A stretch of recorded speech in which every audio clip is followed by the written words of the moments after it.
నమస్తే, welcome to YR TV. నేను రంజిత్. తెలంగాణ రాష్ట్ర వ్యాప్తంగా జరుగుతున్న ప్రతి అంశంతో పాటు రాష్ట్ర రాజకీయాలలో జరిగే వాస్తవాలను కూడా చర్చించే ప్రయత్నం చేస్తుంది వైఆర్ టీవీ. ఈరోజు ప్రధానంగా కూడా చాలా అంశాలు ఉన్నాయి. రాష్ట్రానికి సంబంధించి పూర్తి స్థాయిలో ప్రతిరోజు అనేక వీడియోలు చేస్తున్నాం. అది తెలంగాణ యావత్తు సమాజం మొత్తం చూస్తూనే ఉంది.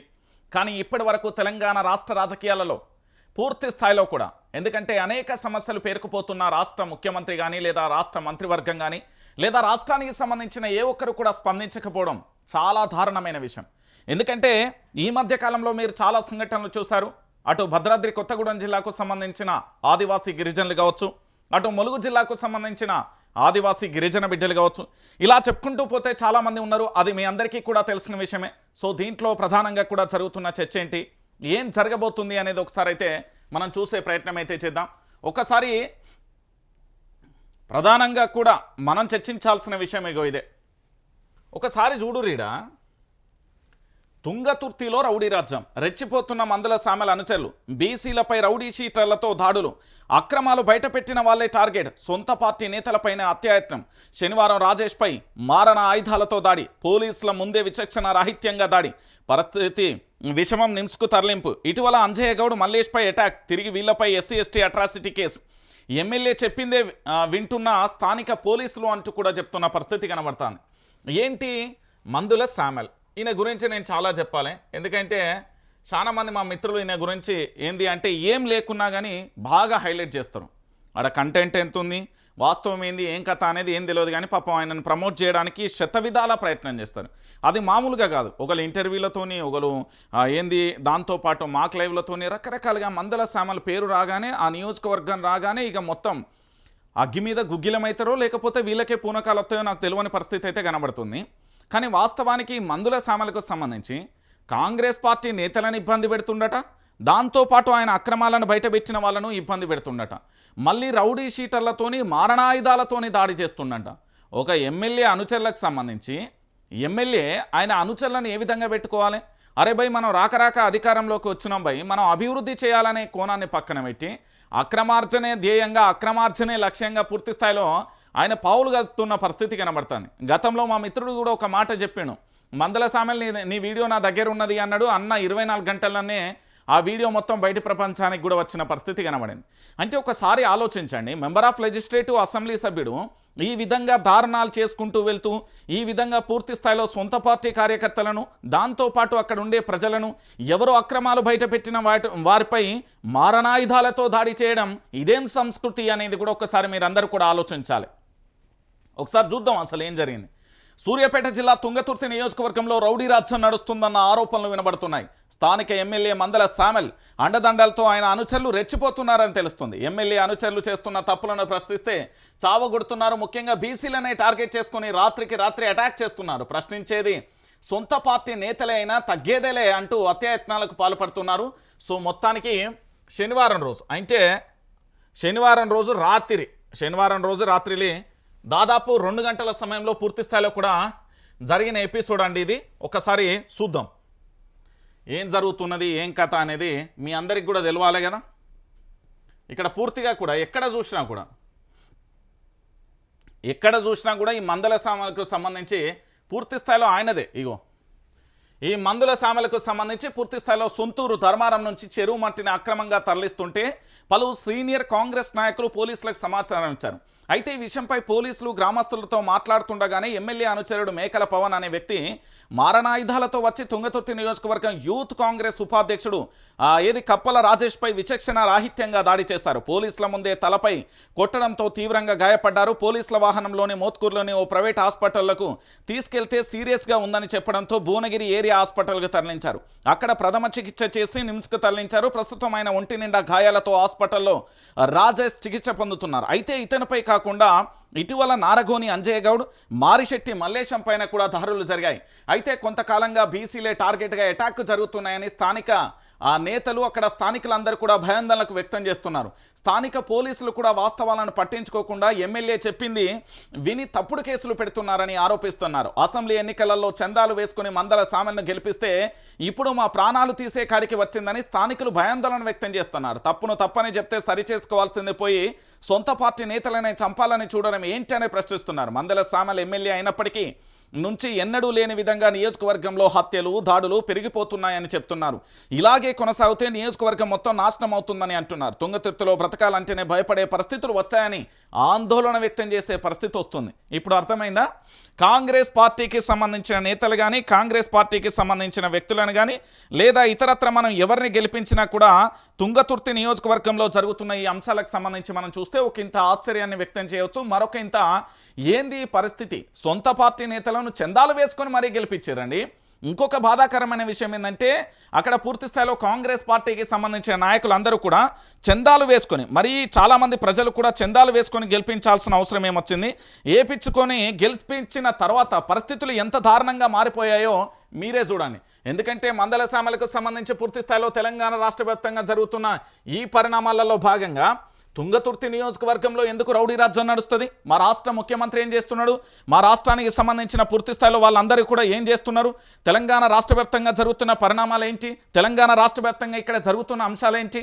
ఎందుకు ఈ విధంగా జరుగుతుంది? రాష్ట్ర హోంమంత్రి ఎక్కడ? రాష్ట్ర డీజీపీ ఎక్కడ? జిల్లా ఎస్పీ ఎక్కడ? అక్కడికి సంబంధించిన పోలీస్ వ్యవస్థ అంతా ఏడి వేలు ఏం కథ అనేది కూడా మీరందరూ కూడా ఆలోచించండి దయచేసి. ఎందుకంటే తెలంగాణ రాష్ట్ర వ్యాప్తంగా జరుగుతున్న ప్రతి అంశానికి సంబంధించి నేను చెప్పే ప్రయత్నం చేస్తున్నాను కాబట్టి పూర్తి స్థాయిలో యావత్తు తెలంగాణ ప్రాంత ప్రజలందరూ కూడా ఆలోచించాలి. ఈరోజు తుంగతుర్తి నియోజకవర్గంలో జరుగుతున్న ఈ అంశానికి సంబంధించి ప్రతి ఒక్కరూ కూడా ఆలోచించండి దయచేసి. ఎందుకంటే తెలంగాణ రాష్ట్ర వ్యాప్తంగా ఒక ఎమ్మెల్యే చేస్తున్న ఆకృత్యాలు ఆగడాలు కాదు, వాళ్ళ అనుచరులను ఏ విధంగా ప్రోత్సహిస్తారండి? తప్పును తప్పు అని చెప్పినప్పుడు సరిదిద్దుకోవాల్సింది పోయి ఆ నియోజకవర్గంలో పూర్తి స్థాయిలతో ఏంది చందాలు వేసి గెలిపిస్తే ఈరోజు వాళ్ళ ప్రాణాలకే గ్యారంటీ లేని పరిస్థితి కనబడుతుంది. ఎప్పుడు ఏ విధంగా ఎవరి మీద అటాక్ చేస్తారో తెలియదు, ఎవరు ప్రశ్నిస్తే వాళ్ళని ఏ విధంగా చంపేస్తారో తెలియదు. పోలీసుల ఎదుటే వాళ్ళ అనుచరులు రెచ్చిపోతా ఉన్నారు. అంటే ఇక తుంగతుర్తి నియోజకవర్గం తెలంగాణలో ఉందా, లేకపోతే రాయలసీమ కడపలో ఉందా? ఈ సంస్కృతి ఎక్కడి నుండి వచ్చింది? మా రాష్ట్ర ముఖ్యమంత్రి చెప్పాలి, మా హోంమంత్రి చెప్పాలి. ఎందుకంటే తెలంగాణ రాష్ట్ర వ్యాప్తంగా ఇంత జరుగుతూ ఉంటే కనీసం దాని గురించి ఎవరు పట్టించుకుంటలేరు కదా. మా తెలంగాణ రాష్ట్రంలో జరుగుతున్న ఈ పరిస్థితి, మా తెలంగాణని ఎందుకన్నానా అంటే, మన తెలంగాణని ఎందుకంటున్నానంటే, తెలంగాణ ప్రాంత ప్రజలు కూడా అందరూ ఆలోచించాల్సిన విషయం ఏంటంటే, ఈ తెలంగాణలో ఇప్పుడున్న పరిస్థితులలో ఇలాంటి ఆకృత్యాలకు పాల్పడుతున్న ఎమ్మెల్యేలను పూర్తి స్థాయిలో కూడా మీ నియోజకవర్గానికి వస్తే మీరెళ్ళి రాజీనామా చేయి, ఏంటి ఆగడాలనే అడగాలి, ప్రశ్నించాలి. ప్రశ్నించినందుకు వాళ్ళ మీద దాడులు జరుగుతున్నాయి.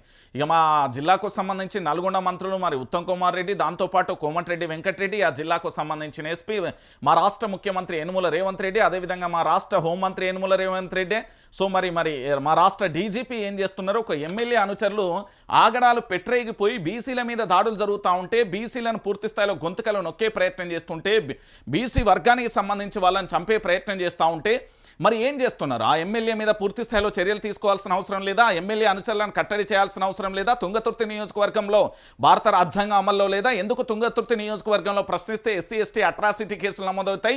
తుంగతుర్తి నియోజకవర్గం ఏమన్నా ముఖ్యమంత్రి గారికి సంబంధించి ఎంత సన్నిహితుడైతే ఏమైంది? ప్రజల ప్రాణాలను కాపాడాల్సిన అవసరం లేదా? ఇంత దారుణానికి ఒడిగడతా ఉంటే మరి ఏం చేస్తున్నట్టు? దీనికి ఏమన్నా సమాధానం ఉందా? అరే ఇంత దారుణమైన పరిస్థితి, సొంత పార్టీ నేతలండి, సొంత పార్టీ కాంగ్రెస్ పార్టీ అధికారంలోకి రావడానికి చందాలు వేసుకొని తిని తినక 5 రూపాయల ఛాయ తాగి, అదేంది 2 రూపాయల బిస్కెట్లు చేసి, ధర్నాలు చేసి, రాస్తోరోకలు చేసి, అనేక రకాలుగా చేసిన ఈ తెలంగాణలో కాంగ్రెస్ కార్యకర్త బ్రతకాలంటే భయపడే రోజు వచ్చింది. ఈరోజు ఇంత దారుణమైన పరిస్థితి, సొంత పార్టీ కార్యకర్త మీద మారణాయుధాలతో దాడి చేస్తారా? ఏంటి ఆయన ప్రశ్నించడమే తప్ప, ఆయన ప్రశ్నిస్తే ఆయన మీద పూర్తి స్థాయిలో కేసులు పెడతారా? ఆయన ప్రశ్నిస్తే పూర్తి స్థాయిలో కూడా చంపేస్తారా? ఇదెక్కడి రాజ్యాంగం? ఇదెక్కడి ఎమ్మెల్యే నియంత పోకడా? ఇదెక్కడిది ఎమ్మెల్యే అనుచరులను ఈ విధంగా పెట్టేయించడానికి కారణం ఏంటి? ఇది మందల సామలే చెప్పాలి. చెప్పకపోతే ఖచ్చితంగా నియోజకవర్గానికి సంబంధించి ఇక మేము ఇన్ని రోజులు ఏం చేసినామంటే పూర్తి స్థాయిలో కూడా వైఆర్ టీవీ స్టూడియోకు పరిమితమై ఓన్లీ తెలంగాణ రాష్ట్ర వ్యాప్తంగా జరుగుతున్న ప్రతి అంశాన్ని నేను ఇక్కడ చూపెట్టే ప్రయత్నం చేసిన.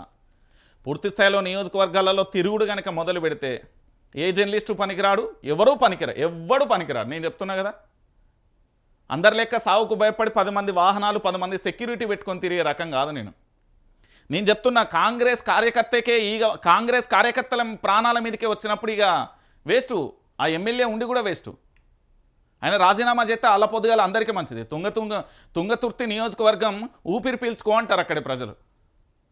ఆయన తీరి ఇంకా మార్చుకోకపోతే ఇక పరిస్థితి మరో రకంగా ఉంటుంది. రాజకీయమే ఏది అదే. ఇగో మళ్ళీ తర్వాత ఇగో గీన కథ ఏందో చూడరు. ఈయన కబ్జాలు మామూలుగా ఉండే ఈయన పేరు సంధ్యా శ్రీధర్ రావు అంటారండి. ఈయన గురించి చెప్పాలి మీకు, ఎందుకంటే ఈయన ఉండే ప్రతిదీ కూడా క్షుద్ర పూజలతో నిన్ను చంపేస్తా, ఎమ్మెల్యే గోపీనాథ్ని చంపినట్లే చంపుతా, శుక్రవారమే పూజలు మొదలుపెట్టిన 15 రోజులలోనే నీ పని కథం చేస్తా, నీ భార్య విధవరాలు అవుతుంది, 100 కోట్ల ఖర్చైనా నేను విడిచిపెట్టాను.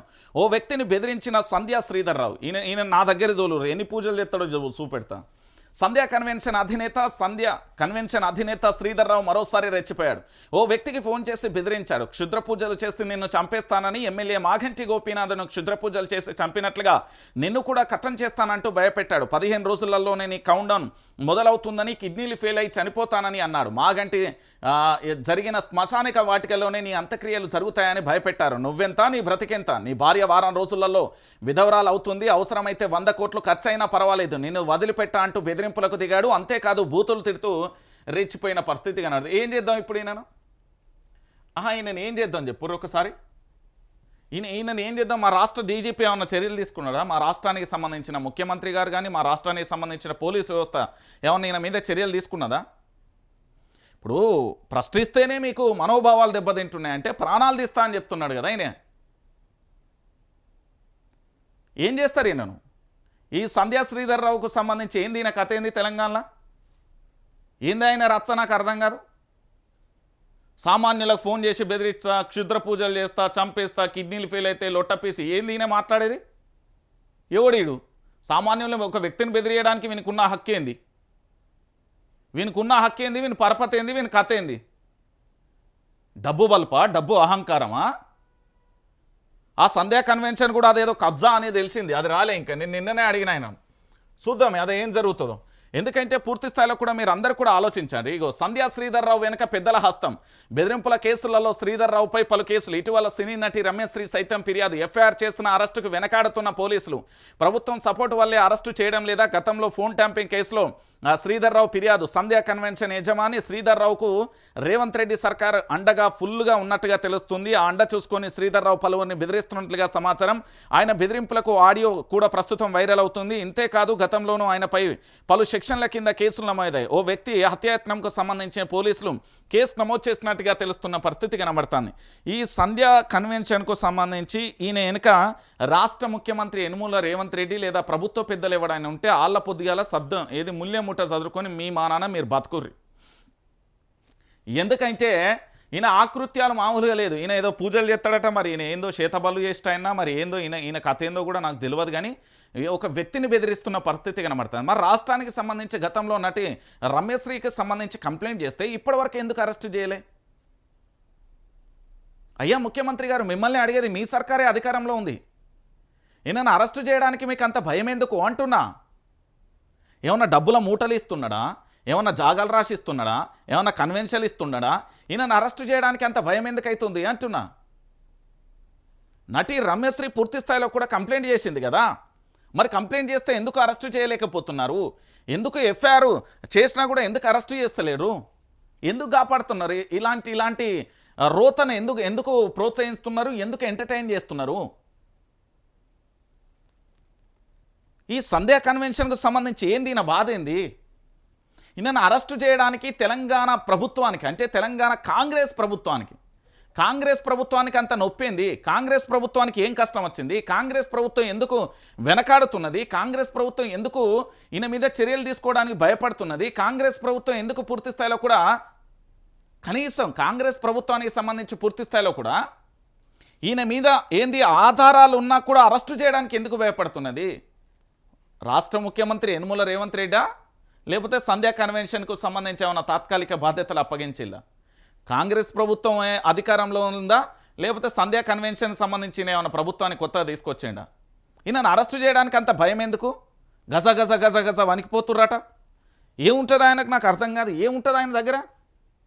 ఏంది ఆయనను అరెస్టు చేయకపోవడానికి కారణం ఏంది?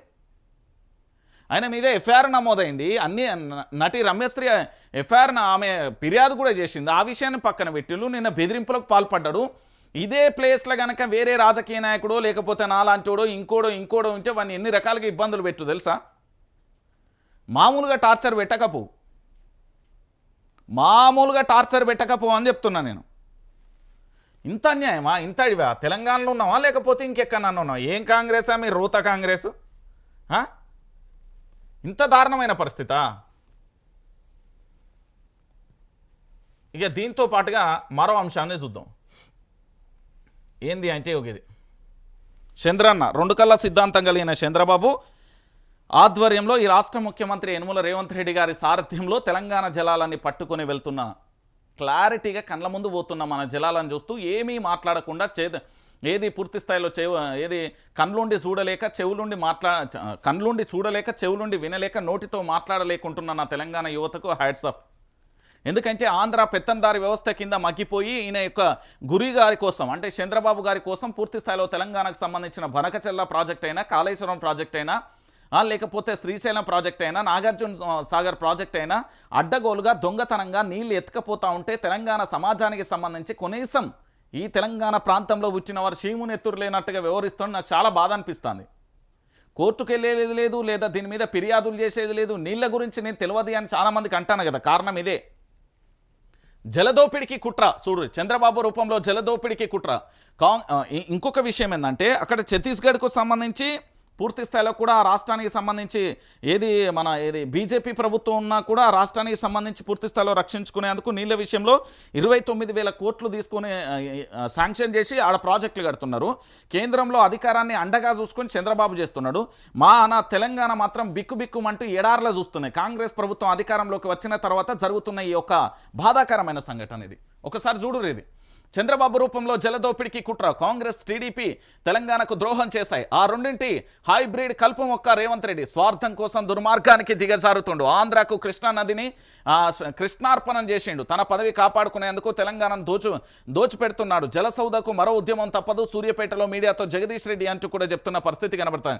నేనేమంటున్నానంటే ఈ తెలంగాణ రాష్ట్ర వ్యాప్తంగా ఉన్న చాలామంది నేతలు చీము నెత్తురు ఏమన్నా ఉంటే ఇది మన జలాలను మనం కాపాడుకోవాలి. నేను మళ్ళీ చెప్తున్నా, మన జలాలను మనం కాపాడుకోవాలి. ఆంధ్ర పెత్తందారి వ్యవస్థకు సంబంధించిన నారా చంద్రబాబు నాయుడు గారి సారథ్యంలో, రెండు కళ్ళ సిద్ధాంతం కలిగిన వ్యక్తి సారథ్యంలో ఆయన శిష్యుడైన రేవంత్ రెడ్డి కేవలం ముఖ్యమంత్రి పదవి కోసం తెలంగాణ నీళ్లను తాకట్టు పెడుతున్నాడు. ఇక్కడ ఆయన వ్యక్తిగతంగా ముఖ్యమంత్రి పదవి అయితే నేనేమనకపోదును, కానీ రాష్ట్రానికి సంబంధించిన పదవి అది, ఆ కుర్చీ.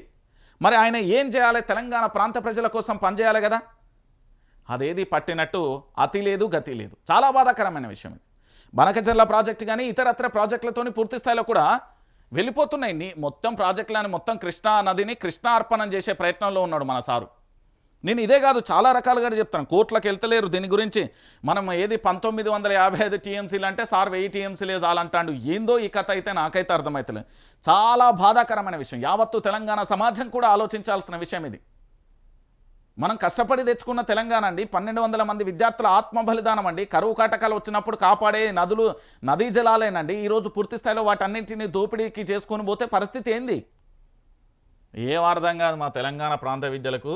కొంతమంది ఉంటారు ఆ పార్టీల జెండాలు పట్టుకొని, వాళ్ళ కోసమే తప్ప ఇంకేం ఉండదు. ఆ జెండాలు పట్టుకొని మొయ్యిర్రి, ఏదో ఒకరోజు షిప్ప చేతికి వస్తుంది, అప్పుడు అందరం అడుక్కుందాం, మంచిగా ఉంటుంది.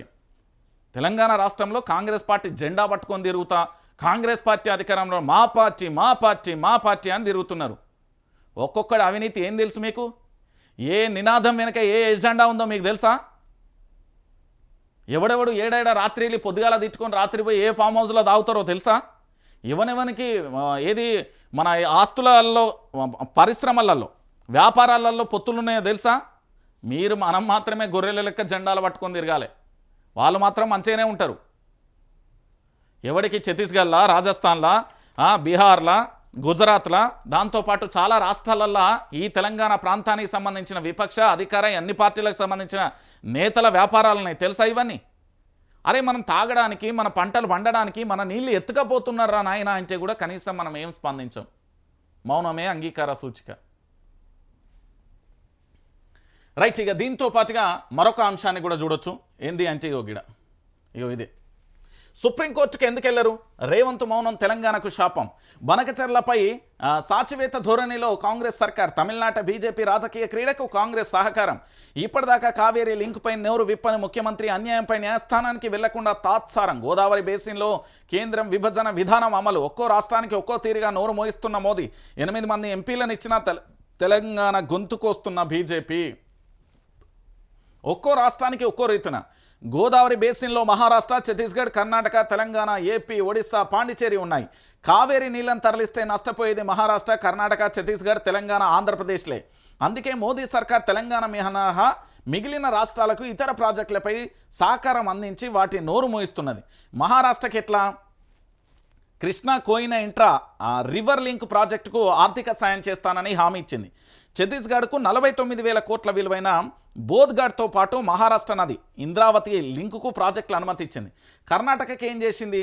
ఇటు కృష్ణా జలాల పంపిణీపై బ్రిటిష్ కుమార్ ట్రిబ్యునల్ 2 అవార్డులను అమలు ద్వారా ఆల్మట్టి ఎత్తు, స్టోరేజ్ పెంచుకోవడం, అప్పర్ భద్ర ప్రాజెక్టు, నావలి రిజర్వాయర్ల విస్తరణకు ప్రాజెక్టు కేంద్రం అనుమతులు ఇచ్చింది. ఆంధ్రప్రదేశ్కి ఏం చేసింది? గోదావరి కావేరీ అనుసంధాన ప్రాజెక్టులో భాగంగా ఏపీ రూపొందించిన 80,000 కోట్ల బనకచెర్ల ప్రాజెక్టుకు నిధులు అనుమతులు ఇచ్చింది. మరి తెలంగాణకి ఏమిచ్చింది? గాడిది గుడ్డు ఇచ్చిందా? ఏం చేస్తున్నారా భారతీయ జనతా పార్టీ నేతలు? 8 మందిని గెలిపించినవి ఏం చేస్తున్నారా? కాంగ్రెస్ పార్టీ ఎంపీలు ఏం చేస్తున్నారా? కోడిగుడ్డు మీద ఈకలు వీక్తున్నారా? మిమ్మల్ని గెలిపించింది ఎందుక? ఏమయ్యా ఎంపీలారా, అన్నం తింటున్నారుగా, రోజు పొద్దుగాల నీళ్ళు తాగుతున్నారు కదా.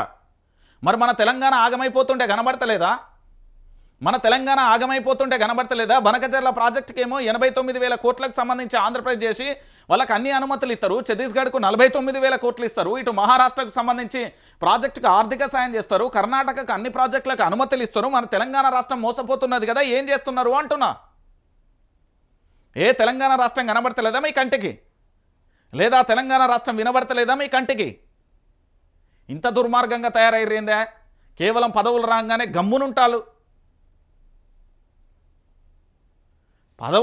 గమ్మునుంటారు.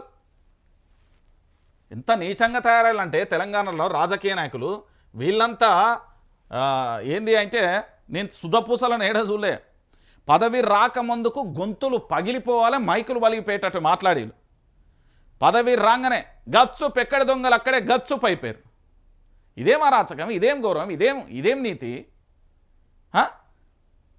రాజకీయంగా సిద్ధాంతపరంగా బీజేపీ కాంగ్రెస్ వైరుధ్యం అన్న 2 జాతీయ పార్టీలు. మరి బీజేపీ తమిళనాడు రాజకీయ ప్రయోజనాల కోసం తెలంగాణకు చారిత్రక అన్యాయం చేసేందుకు ఒడిగడితే కాంగ్రెస్ ఏం చేయాలి? ప్రజలు నమ్మి అధికారం ఇచ్చేందుకు తెగేసి కొట్లాడాలి, జాతీయ స్థాయిలో గలం వినిపించాలి, కేంద్రం బుల్డోజ్ చేయాలని ప్రయత్నిస్తే దేశ అత్యున్నత న్యాయస్థానం తలుపు తట్టాలి. కానీ కావేరీ లింకు పేరిట కేంద్రం తెలంగాణ కండ్లతో పొడుస్తున్నదని తెలుస్తున్న ముఖ్యమంత్రి రేవంత్ రెడ్డి మాత్రం పెదవి విప్పడం లేదు. పైగా అసలు వివాదం లేవనెత్తడం, బీఆర్ఎస్పై ఆరోపణలతో విషయాన్ని పక్కదారి పట్టిస్తున్న, తెలంగాణకు ఎడారి చేసే కుయుక్తులు కొనసాగిస్తున్న మన ముఖ్యమంత్రి మౌనరాగం ఆలపిస్తున్నారు. బాగున్నదానే ముఖ్యమంత్రి? మంచిగా లేదు.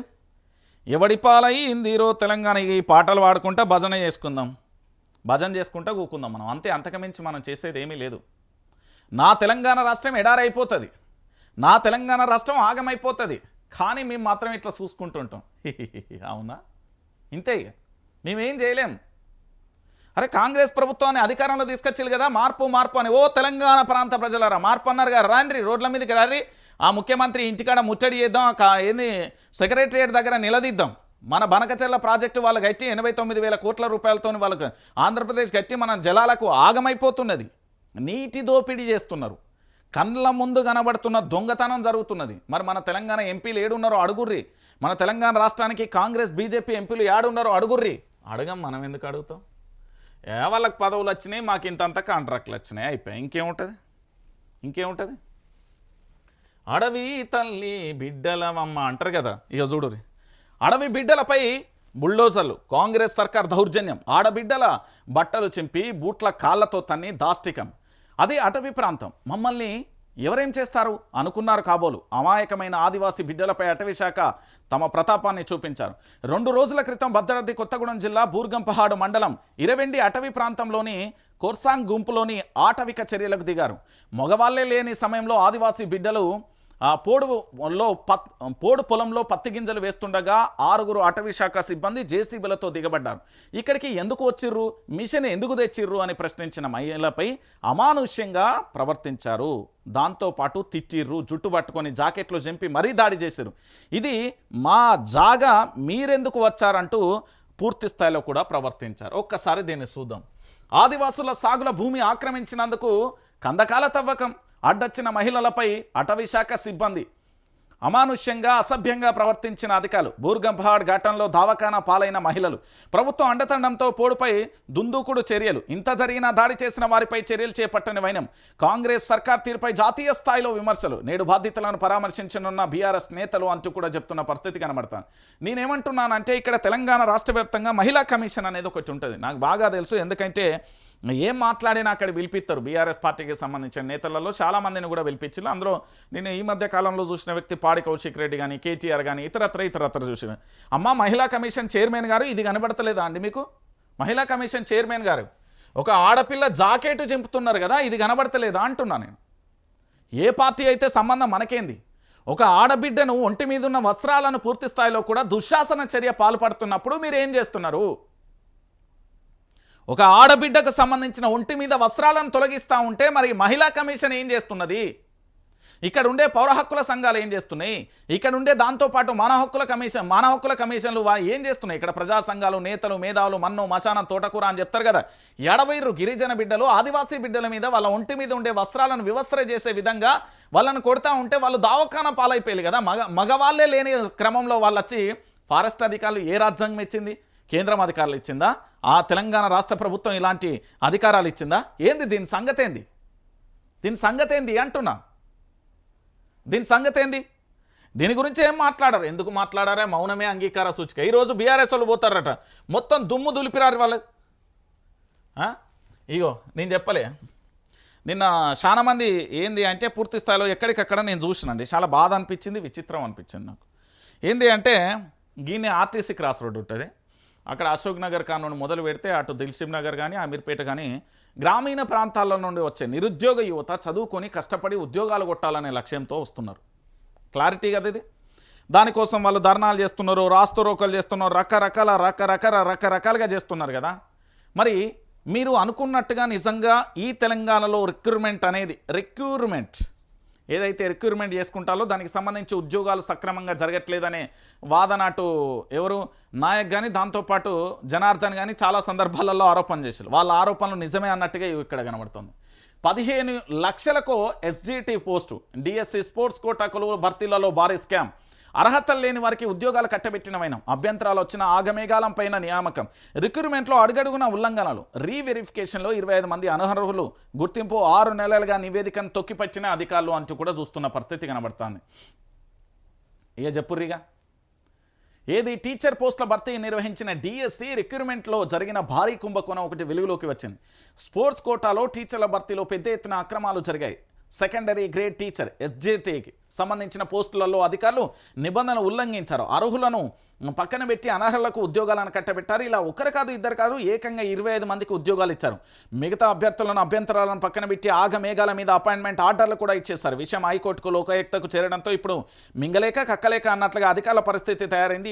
ఈ నియామకాల కోసం కొందరు అధికారులు ఒక్కో అభ్యర్థి నుండి దాదాపుగా 15 లక్షల రూపాయలు వసూలు చేసినట్టుగా తెలుస్తుంది. ఇక ఉద్యోగం వస్తుంది, నా కొడుకు హైదరాబాద్ పోయిండు, నా బిడ్డ హైదరాబాద్ పోయింది, ఇక చదువుకుంటూ అయ్యే వాళ్ళ పుస్తకాల పురుగు లెక్క మారిపోయి, ఇక నేను ఇంటికాడ కాళ్ళు రెక్కలు ఆడతలు, ఇక నేను ప్రశాంతంగా ఊకోవచ్చు, ఒక ధైర్యం ఉంటుంది, నా ఇంటికో భరోసా వచ్చింది అనుకునే తల్లిదండ్రులారా, ఇగో ఇది అసలు కథ. మన కాంగ్రెస్ అత్తే ఏమవుతుందో ఇగో ఇది చూడుర్రి. స్కామ్లకు కేర్ ఆఫ్ అడ్రస్గా మారిపోయిన ఒక లైవ్ ఎగ్జాంపుల్ ఇది. అంటే ఈ లెక్కన మొన్న ఏది జనార్దన్ ఆరోపించినట్టు గ్రూప్ 1లో అవకతవకలు జరిగినట్టే కదా. అంటే ప్రతి నోటిఫికేషన్లో కూడా అవకతవకలు జరుగుతున్నాయని చెప్పడానికి ఇదొక సజీవ సాక్ష్యం అన్నట్టుగా కనబడుతుంది. ఇక చూడురి, మా కాంగ్రెస్ పార్టీ అధికారంలోకి వస్తే మార్పు వచ్చింది, బ్రహ్మాండంగా వచ్చింది. మార్పు ఎందుకు రాలే అన్న? మార్పు రాలే ఊకోరి మళ్ళీ అంటారు. మార్పు వచ్చింది. ఎట్లా మార్పు వచ్చింది?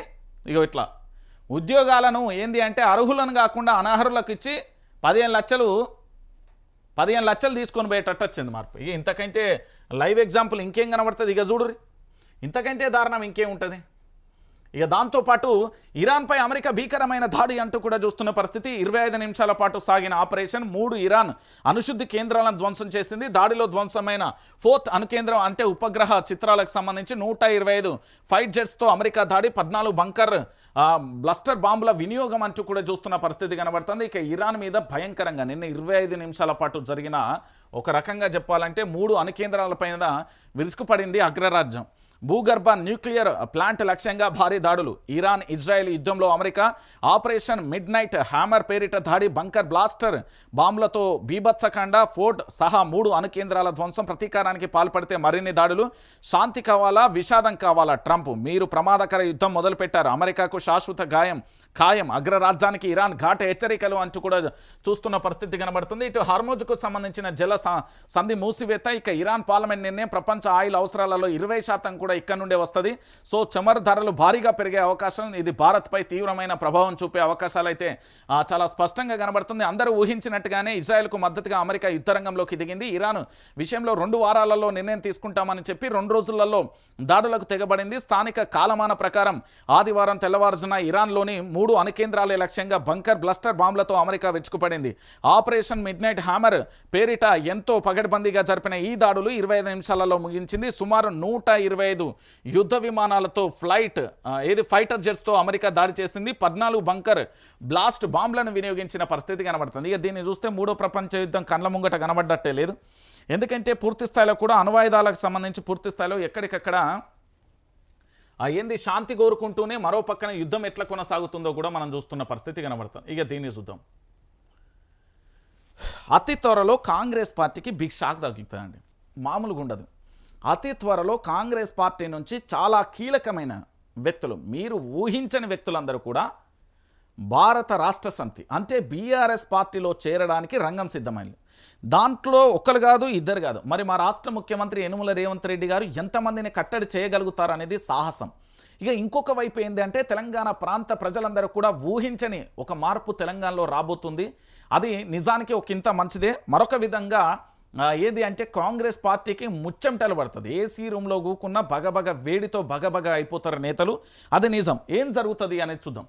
త్వరలో బీఆర్ఎస్లోకి భారీ చేరికలు. కేసీఆర్ టచ్లో ఇతర పార్టీల నేతలు, రాయబారాలు పంపుతున్న ఎమ్మెల్యేలు. కేసీఆర్ గ్రీన్ సిగ్నల్ ఇస్తే వచ్చేందుకు సిద్ధం. మంచి ముహూర్తం కోసం వెయిటింగ్. కాంగ్రెస్పై పెరుగుతున్న ప్రజా వ్యతిరేకత, బీజేపీపై జనంలో లేని నమ్మకం. మళ్ళీ కేసీఆర్ నాయకత్వం కోరుకుంటున్న జనం. వచ్చే ఎన్నికలలో కాంగ్రెస్కు అధికారం కష్టమే. జనం మెచ్చే పార్టీలో చేరేందుకు ఇంట్రెస్ట్ అంటూ కూడా ఇక్కడ చూస్తున్న పరిస్థితి అయితే కనబడుతుంది. ఇక బీఆర్ఎస్ పార్టీలో త్వరలో భారీగా చేరికలు ఉండనున్నట్లుగా తెలుస్తుంది. అధికార పార్టీతో పాటు బీజేపీకి చెందిన పలువురు నేతలు కారెక్కేందుకు సిద్ధమవుతున్నట్లుగా సమాచారం. ఇప్పటికే కొందరు కేసీఆర్తో టచ్లో వెళ్ళినట్లుగా తెలుస్తుంది. దీంతో పాటు మరికొందరు కూడా ఎమ్మెల్యేలు పార్టీలో చేరేందుకు రాయబారాలు నడుపుతున్నట్టుగా టాక్ వినిపిస్తుంది. కేసీఆర్ సిగ్నల్ ఇస్తే మంచి ముహూర్తం చూసుకునేందుకు పార్టీలో చేరేందుకు సిద్ధంగా ఉన్నట్టుగా కూడా తెలుస్తున్న పరిస్థితి కనబడుతుంది. సో మొత్తానికి కేడర్కు కేసీఆర్ సూచన. కాంగ్రెస్ ప్రభుత్వం అధికారంలోకి వచ్చిన 18 నెలల కాలంలోనే ప్రజల నుంచి తీవ్రమైన వ్యతిరేకత రావడంతో భవిష్యత్ పోరాటానికి కేసీఆర్ క్యాడర్కు పిలుపునిచ్చారు. భవిష్యత్తులో ఉధృతంగా పోరాడేందుకు పార్టీ శ్రేణులు సిద్ధంగా ఉండాలనే సందేశాన్ని ఇచ్చారు. ఇన్నాళ్ళుగా ప్రభుత్వానికి గడువు ఇచ్చాం, ఏం చేయకపోవడంతో పాటు ప్రజలను మరింత కష్టాలు పెడుతుందని, రాష్ట్రాన్ని ఆగం చేస్తుందని ఆగ్రహం వ్యక్తం చేశారు. త్వరలోనే నీళ్ల విషయంలో పోరుబాటకు సిద్ధమైనట్లుగా ఇప్పటికే పార్టీ వర్గాలు సైతం ప్రకటించాయి. ప్రభుత్వం పైన వస్తున్న వ్యతిరేకత క్షేత్రస్థాయిలో ప్రజల్లోకి తీసుకెళ్లేందుకు ఆ క్యాడర్కు దిశానిర్దేశం చేయనున్నట్టుగా కూడా తెలుస్తున్న పరిస్థితి కనబడుతుంది. నేనేమంటున్నానంటే కాంగ్రెస్ పార్టీకి సంబంధించిన 15 మంది, బీఆర్ఎస్ పార్టీకి సంబంధించిన 7 టాటా బాయ్ బాయ్ చెప్పే ఆలోచనలో ఉన్నారు. వాళ్ళందరూ బీఆర్ఎస్ గూటికి వస్తున్నారు. నేను సంఖ్య కూడా చెప్పిన, ఎందుకంటే పూర్తి స్థాయిలో బీజేపీకి సంబంధించిన 7 కానీ, దాంతోపాటు కాంగ్రెస్ పార్టీకి సంబంధించిన 15 మంది కానీ ఇక్కడికి టచ్లో ఉన్నారు. వీళ్ళందరూ కూడా బీఆర్ఎస్ పార్టీ అధినేత కల్వకుంట్ల చంద్రశేఖరరావు కనుక జస్ట్ సిగ్నల్ ఇస్తే వాళ్ళందరూ కార్ పార్టీలకు రావడానికి సిద్ధంగా ఉన్నారు. అయినప్పటికీ కూడా ఆచితూచి దూరంలో గులాబీ బాస్ ఉన్నట్లుగా తెలుస్తుంది. దాంతోపాటు ఇంకొక విషయం ఏంటంటే ఇక్కడ కారు పార్టీకి జోష్ ఏంటంటే ఇప్పటికే బనకచర్ల విషయంలో కానీ, కృష్ణానది విషయంలో కానీ, దాంతోపాటు శ్రీశైలం ప్రాజెక్టు కానీ, నాగార్జున సాగర్ ప్రాజెక్టు కానీ, మన నీళ్ళన్నీ కూడా ఆంధ్ర ఎంత దొంగతనంగా దోచుకెళ్తున్నదో వాటన్నింటినీ కూడా మనం చూసాం. దీనివల్ల పూర్తి స్థాయిలో తెలంగాణ ఎడారిగా మారే అవకాశం ఉంటుంది. దాంతోపాటు వానాకాలం స్టార్ట్ అయింది. ఇప్పటికీ కూడా మేడిగడ్డను కూడా ఎక్కడా కూడా రిపేర్ చేయలేదు. దానివల్ల పూర్తి స్థాయిలో మనం ఇబ్బందికరమైన పరిస్థితులు ఎదుర్కొనే అవకాశాలు వస్తాయి. కాబట్టి సో ఖచ్చితంగా కూడా కేసీఆర్ ఉధృతమైన పోరాటానికి సిద్ధపడిండు. దాంతోపాటు ఏదైనా వ్యూహాత్మకంగా ఉండే అవకాశాలు ఉంటుంది. ఇప్పటికే నీళ్ళ మీద పోరాటం చేయడానికి సిద్ధమైన కేసీఆర్ ఇక భవిష్యత్తులో ఎలాంటి పోరాటం చేస్తారనేది కూడా మనం వేచి చూడాల్సిన పరిస్థితి అయితే కనబడుతుంది. సో మొత్తానికి ఇప్పటికే కేసీఆర్కు సంబంధించి చాలామంది టచ్లోకి వచ్చినట్టుగా తెలుస్తుంది. ఇంటెలిజెన్స్ వ్యవస్థకు కూడా తెలియని వ్యూహాత్మకమైన ఎత్తుగడ తెలంగాణలో జరగబోతుంది. ఇక వాళ్ళు ఏం చేస్తారు అనేది కూడా మనం కూడా వేచి చూడాల్సిన పరిస్థితి కనబడుతుంది. సో ఇక దాంతోపాటుగా మరొక అంశం, ఎంత చెప్పినా మారరా వాళ్ళు, మారడానికి ఎవరు వాళ్ళు కాంగ్రెస్ నేతలు, వాళ్ళు ఎట్లా మారుతారు మేడం? మీరు ఎట్లా అనుకుంటారు అసలు? ఎంత చెప్పినా మారరా అంటే మారరు మేడం, వాళ్ళు మారరు, నాకు తెలుసు కదా. కాంగ్రెస్ నేతలపై మీనాక్షి సీరియస్. వరంగల్ ఎపిసోడ్ నేపథ్యంలో ఆగ్రహం. నేతలకు క్లాస్ తీసుకున్న ఏఐసీసీ ఇన్ఛార్జ్. సమన్వయం ఏదంటూ తీవ్ర అసంతృప్తి. వ్యక్తిగత విభేదాలు పార్టీలో చెల్లవంటూ హెచ్చరిక. కొండా వ్యాఖ్యలతో బగ్గుమన్న విభేదాలు. హాట్ టాపిక్గా మీనాక్షి మల్లురవి భేటీ. గాంధీ భవన్లో క్రమశిక్షణ కమిటీ సమావేశం అంటూ కూడా చూడొచ్చు. ఏంది అధిష్టానం ఎంత చెప్పినా కాంగ్రెస్లోని కొందరు నేతలలో మార్పు రావడం లేదు. ఒకరినొకరు తిట్టుకుంటూ పార్టీని పలచన చేస్తున్నారు. ఇప్పటికే ఈ విషయంలో సఖ్యత ముందుకెళ్లాలని ఏఐసీసీ ఇన్ఛార్జ్ మీనాక్షి నటరాజన్ స్పష్టం చేశారు. అయినా కొందరు మాట వినడం లేదు. తాజాగా వరంగల్ జిల్లా నేతల పంచాయతీ నేపథ్యంలో ఆమె మరోసారి సీరియస్గా వార్నింగ్ ఇచ్చినట్టుగా తెలుస్తుంది. ఇలాంటివి సహించేదే లేదు. వరంగల్ జిల్లా ఎపిసోడ్పై మీనాక్షి నటరాజన్ ఫైర్ అయ్యారు. నేతల మధ్య సమన్వయం లేదని ఆగ్రహం వ్యక్తం చేశారు. వ్యక్తిగత విభేదాలు పార్టీలో చెల్లవంటూ నొక్కి చెప్పారు. ఇలాంటి పరిస్థితులను తాను సహించేది లేదంటూ తేల్చి చెప్పారు. పార్టీ లైన్ క్రాస్ చేస్తే ఏ స్థాయి నేతనైనా కూడా పక్కకు బయటికి పంపే అవకాశాలు ఇక పక్కగా స్థానిక వ్యూహం, లొట్టపీసుల వ్యూహం. మీరు నా లొట్టపీసుల వ్యూహం చెప్తారు. మీదొక పార్టీ, మీదొక కాంగ్రెస్ నేత. చిచ్చి, ఇంత దరిద్రమైన కాంగ్రెస్ పార్టీ నేనెన్నడూ చూడలే. వైఎస్ రాజశేఖర రెడ్డి ప్రభుత్వాన్ని చూసిన, రోషయ్య చూసినా, కిరణ్ కుమార్ రెడ్డి చూసినా, చంద్రబాబు చూసినా, అంతకుముందు కూడా ప్రభుత్వాలు చూసినా. కానీ గింత రోతగా అయిందా కాంగ్రెస్ పార్టీ? వాళ్ళు ఇచ్చిన హామీలు అమలు చేయరు. వాళ్ళ మీద వచ్చిన వ్యతిరేకత దాన్ని పూర్తి స్థాయిలో కూడా మొత్తం రౌడీల లెక్క మారిపోతారు. దాంతోపాటు డబ్బుల కాశపడి ఎక్కడ దొరికితే అక్కడ ఆంబుక్ హంఫట్ అంటారు. దాంతోపాటు ఆఖరికి Congress party Telangana incharge, AICC incharge Meenakshi Natarajan చెప్తే కూడా ఇట్లా దులుపుకుంటున్నారట తెలంగాణ కాంగ్రెస్. పట్టించుకునే లేదు వాళ్ళకి. అట్లనే ఢిల్లీకి వచ్చిన నేతలు మాకేం సంబంధం, రేపు పొద్దుగాలకి ఇక్కడ ఎమ్మెల్యే కావాలన్నా, గీడ ఎంపీ కావాలన్నా, గీడ ఎమ్మెల్సీ కావాలన్నా, గీడ జడ్పీ చైర్మన్ కావాలన్నా మేము ఉండాలి. మచ్చి చెప్తే ఇక్కడ ఓటేస్తారు భయ్, ఏం మాట్లాడుతున్నారు అనేది కాంగ్రెస్ నేత లోపల బగ అంటున్నారట. అంటే వాస్తవమైన విషయం ఏంటంటే ఇక్కడ తెలంగాణ రాష్ట్ర వ్యాప్తంగా కూడా ఎవరు పట్టించుకునే ఆలోచనలో కానీ, లేకపోతే ఏ ఒక్క పార్టీకి మీరు ఎంత అన్న చెప్పుర్రు, ఏమన్నా చేయరు, అస్సలు నేను వినే పరిస్థితులలో నేను లేనని కాంగ్రెస్ పార్టీ నేతలు బాహాటంగా చెప్పే పరిస్థితి ఉన్నది. ఎందుకు నేను ఈ విషయాన్ని చెప్తున్నానంటే, మీనాక్షి నటరాజన్ చెప్తే వరంగల్ నేతలు, వరంగల్ ఓటర్లు ఓటేస్తారా? మీనాక్షి నటరాజన్ చెప్తే వాళ్ళు గెలిపిస్తారా? కాదు కదా. అక్కడ నేతలను చూసి, అక్కడ యొక్క వాళ్ళని చూసి మాత్రమే, ప్రభుత్వాన్ని చూసి మాత్రమే ఓటేస్తారా? గట్లనే ఉంటుంది. మీరు ఎన్నన్నా చెప్పుర్రి, మీరు ఎంత అన్న చేయరు. ఏది గొడ్డుకో మాట మనిషికో దెబ్బ ఏదో అంటారుగా, మనిషికో మాట గొడ్డుకో దెబ్బ అన్నట్టుగా గట్లనే మారిపోతాం. మేము మీ మాట వినేది లేదు, మీ మాట మేము అసలే వినమంటూ కాంగ్రెస్ పార్టీ నేతలు బల్లగుద్ది చెప్తున్నారట. అయితే ఎంత చెప్పినా మారరా అంటే మారరు మేడం. మాది తెలంగాణ మళ్ళా చెప్తున్నా. ఒకరి మాట వినరీడా, ఎవరికి ఏదనిపిస్తే గదే చేస్తారు. ఇది తెలంగాణ అని చెప్తున్నా కదా. కాంగ్రెస్ పార్టీ మీనాక్షి నటరాజన్ అని చెప్పినా, రాహుల్ గాంధీ వచ్చి చెప్పినా, ప్రియాంక గాంధీ వచ్చి చెప్పినా, సోనియా గాంధీ వచ్చి చెప్పినా, లేకపోతే మా ముఖ్యమంత్రి యనుమల రేవంత్ రెడ్డి చెప్పినా, లేకపోతే మహేష్ కుమార్ గౌడ్ చెప్పినా ఎవరి మాట వినరు. ఇది కాంగ్రెస్ పార్టీ అంతర్గత యుద్ధం. జిల్లాలల్లో బగ్గుమంటున్నది. ఓ పక్కన వరంగల్కి సంబంధించిన మన పంచాయతీ చూసినాం కదా, కొండ మురళి వ్యాఖ్యలకు సంబంధించి, దాంతోపాటు మళ్ళీ కౌంటర్గా నాయని రాజేందర్ వ్యాఖ్యలను కూడా చూస్తాం. సో భవిష్యత్తులో కూడా చాలా భయంకరమైన పరిస్థితులు ఉంటాయి తప్ప వీళ్ళు ఇక్కడ ఏదో జరుగుతుంది, మా కాంగ్రెస్ పార్టీ నేతలు మారుతారు, మళ్ళీ తెలంగాణలో 2028 వస్తా అంటే ముల్లెమూట చదువుకొని మీరు బయలుదేరాలి. సమయం ఆసన్నమైంది, ఇక ఎక్కువ సమయం లేదు. మీరు ఎంత త్వరగా వెళ్తే మా వాళ్ళు అంత శాంతిస్తారు. నేను మళ్ళీ చెప్తాను కదా, తెలంగాణ కాంగ్రెస్కు సంబంధించి ఒకప్పటి కాంగ్రెస్ అయితే బాగానే ఉంది. ఇదేంది మీనాక్షి నటరాజన్ గారు దీని గురించి మాట్లాడరేంది? తుంగతుర్తిలో రౌడీ రాజ్యం నడుస్తుంది, మరి దాని గురించి ఎందుకు మాట్లాడరు? దాంతోపాటు ఏది స్పోర్ట్స్ కోటాల ఉద్యోగాల విషయంలో 15 లక్షలు దొబ్బి తిన్నారట, దీని గురించి మాట్లాడరేంటి? మీనాక్షి నటరాజన్ గారు ఈరోజు ఓన్లీ మీ పార్టీకి సంబంధించిన కార్యకర్తలు, మీ పార్టీకి సంబంధించిన నేతల విషయంలో మాట్లాడతా అనుకుంటున్నారా? ఎంత నీచమండి, ఎంత స్వార్థం అండి ఇది. మా తెలంగాణలో మీ పార్టీ అధికారంలో ఉన్నప్పుడు మీ పార్టీని కాపాడుకోవాల్సిన, ఆఖరికి కాంగ్రెస్ పార్టీ కార్యకర్త మీదనే, వాళ్ళ మీదనే యుద్ధం చేస్తూ ఉంటే ఇంకేముంటారు వాళ్ళు? అరే రోజుకు ఒక 20 మంది కాంగ్రెస్ పార్టీకి సంబంధించిన లీడర్లు ఫోన్ చేస్తున్నారు. ఎవరు? జిల్లా అధ్యక్షులు, లేక ఇతరత్ర పదవులలో ఉన్న, అన్న మా జిల్లాలకు ఇట్లా జరుగుతా, అన్న మా కాడకి ఇట్లా చేస్తున్నారా, అన్న మా కాడకి ఇట్లా చేస్తున్నా, మమ్మల్ని ఆగం చేస్తున్నారన్నా, అన్న మమ్మల్ని చంపేస్తున్నారన్నా. ఇది అయ్యా నేను రాష్ట్ర ముఖ్యమంత్రిని కాదు, రాష్ట్ర డీజీపీని కాదు, రాష్ట్ర హోంమంత్రిని కాదు, నా చేతిలో ఏముంది, మనం ఓటేసినా మార్పు అన్నారు. మీకు నచ్చకపోతే ఆ పార్టీని వదిలేసి వేరే పార్టీ ఊర్రి, లేదా ధర్నా చేయలి, రాస్తోరోక చేయర్రి. మీరేదన్నా కార్యక్రమం చేయకపోతే నేను చూపెట్టకపోతే నన్ను అడుగుర్రి. అయిపోయింది. ఎందుకంటే ఆనాటి కాంగ్రెస్ ఈ నేటి కాంగ్రెస్ కాదు. ఇది ఇందిరమ్మ రాజ్యం కాదు, రాజీవ్ రాజ్యం కాదు, సోనియా రాజ్యం కాదు, ఏ రాజ్యం కాదు. ఇది ఓన్లీ దోచుకోవడం మాత్రమే. బెదిరియాలి, దోచుకోవాలి, లేకపోతే మాట వినకపోతే కేసులు పెట్టాలి, లేకపోతే దాడులు చేయాలి. ఇది రాజ్యం. ఇది నేను చెప్తున్నా కదా, చాలా స్పష్టంగా చెప్తున్నా. మా మీనాక్షి నటరాజన్కు సంబంధించి పూర్తి స్థాయిలో పాపం మేడంకు తెలుస్తలేదు, కానీ ఈడ అంతా అట్లా ఉండదు. నేను చెప్తున్నా కదా, ఇక్కడ ఏం జరగదు. పూర్తి స్థాయిలో కూడా మీనాక్షి నటరాజన్ గారు ఎంత చేసినా ఏం చేసినా కూడా ఇక్కడ పట్టించుకునే పరిస్థితి కదా, ఏమీ చేయని పరిస్థితి కూడా ఉంటుంది. ఇక నేనేమంటున్నా అంటే తెలంగాణ ప్రాంత ప్రజలారా మీరు అందరూ కూడా ఆలోచించాల్సిన విషయం ఏంటంటే, నేను మళ్ళీ చెప్పే విషయం ఒకటి, కాంగ్రెస్ పార్టీకి సంబంధించి అధికారం నుంచి ఇక గద్దె దిగే రోజులు దగ్గరికి వస్తున్నాయి. ఎందుకంటే ఆ పార్టీకి సంబంధించిన కీలక నేతలందరూ కూడా కేసీఆర్ టచ్లోకి వెళ్ళారు ఒకటి. రెండో విషయం ఏంటంటే కాంగ్రెస్ పార్టీలో అసంతృప్తి స్థితులు బ్రహ్మాండంగా ఉన్నాయి. అసలు వాళ్ళు ఎవరిని పట్టించుకునే ఆలోచనలో కానీ, ఎవరిని పూర్తి స్థాయిలో మాట్లాడే విషయంలో కానీ, లేదా ఇతరత్ర కానీ ఎక్కడ కూడా లేని పరిస్థితి కనబడుతుంది. సో మొత్తానికి ఏం జరుగుతుంది అనేది మనం కూడా వేచి చూడాల్సిన ఎపిసోడ్. నేనేమంటున్నానంటే ఈ వైఆర్ టీవీలో నేను లైవ్ చెప్తానండి. లైవ్ చెప్తాను, అది మినిమం 700 నుండి 1000 దాకా పోతుంది. మినిమం 500 ఉండాలి. దీని మీద రిపోర్ట్లు కొడతారు. ఏమొస్తుంది వాళ్ళకు? ఏం రాదు. లొట్టపీస్ కాసేపు ఏదన్నా అంటే పైచాచికి ఆనందం పొందుతారు కావచ్చు, కానీ వాస్తవం తెలంగాణ ప్రాంత బిడ్డలకు వెళ్ళిపోతుంది. ఎట్లా వెళ్ళిపోతుంది? మళ్ళీ వీడియో రూపంలో ఖచ్చితంగా కూడా వెళ్ళిపోతుంది. అప్పుడు తెలంగాణ ప్రాంత బిడ్డలు కూడా చూస్తారు. సో ప్రతి ఒక్కరు కూడా YR TV Telugu news channel subscribe చేయండి, లైక్ చేయండి, షేర్ చేయండి.